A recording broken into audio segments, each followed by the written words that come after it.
Sir. এই থাক থাক থাক, কেমন আছেন স্যার? ভালো আছি। তোমাদের পরীক্ষা কেমন হলো? খুব ভালো স্যার। গুড। এখন তোমরা কি করবে ভাবছো? স্যার আমরা সবাই ভেবেছি কোথাও একটা কম্পিউটারে কোর্স করব। বাহ, খুব ভালো সিদ্ধান্ত। কিন্তু স্যার একটাই সমস্যা। স্যার আমরা বুঝতে পারছি না যে ঠিক কোন সেন্টার থেকে কোর্সটা করা উচিত। হ্যাঁ স্যার, এক্স্যাক্টলি, মানে চারিধারে এত উল্টোপাল্টা সেন্টার, কোথা থেকে শিখলে ভালো হবে বলুন তো? এই ব্যাপার, পশ্চিমবঙ্গ সরকারের যুব কল্যাণ দপ্তর আয়োজিত যুব কম্পিউটার প্রশিক্ষণ কেন্দ্র কম্পিউটার প্রশিক্ষণের একমাত্র নির্ভরযোগ্য প্রতিষ্ঠান। বিগত 23 বছর ধরে পিপিপি মডেলে সরকার এখানে প্রশিক্ষণ দিয়ে আসছে। তোমরা ওখানেই ভর্তি হও। Thank you sir. You welcome. আসি তাহলে, হ্যাঁ, স্যার। All the best. আপনি কি এই বছরের মাধ্যমিক বা উচ্চ মাধ্যমিক পরীক্ষার্থী?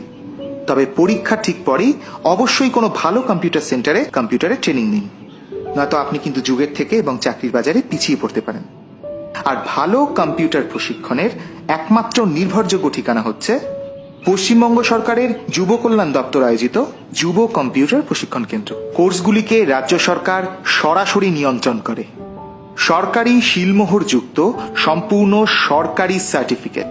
যুব কল্যাণ দপ্তরের নির্দিষ্ট পোর্টালের মাধ্যমে অনলাইন পরীক্ষা এবং দ্রুত সার্টিফিকেট প্রদান। সরকারি পোর্টালে ছাত্রছাত্রীদের রেজিস্ট্রেশন এবং অনলাইন সার্টিফিকেট ভেরিফিকেশনের সুবিধা। আর একবার এই সেন্টারে ভর্তি হলে থাকছে আজীবন বিনামূল্যে প্র্যাকটিস করবার সুবিধা এবং অনলাইন সহায়তা। রাজ্য সরকার পরিচালিত বিশ্বমানের কম্পিউটার প্রশিক্ষণের সুযোগ পেতে হলে আজই যোগাযোগ করুন পশ্চিমবঙ্গ সরকারের যুব কল্যাণ বিভাগ আয়োজিত যুব কম্পিউটার প্রশিক্ষণ কেন্দ্রে। আমরা তো ভর্তি হচ্ছি, আর তোমরা?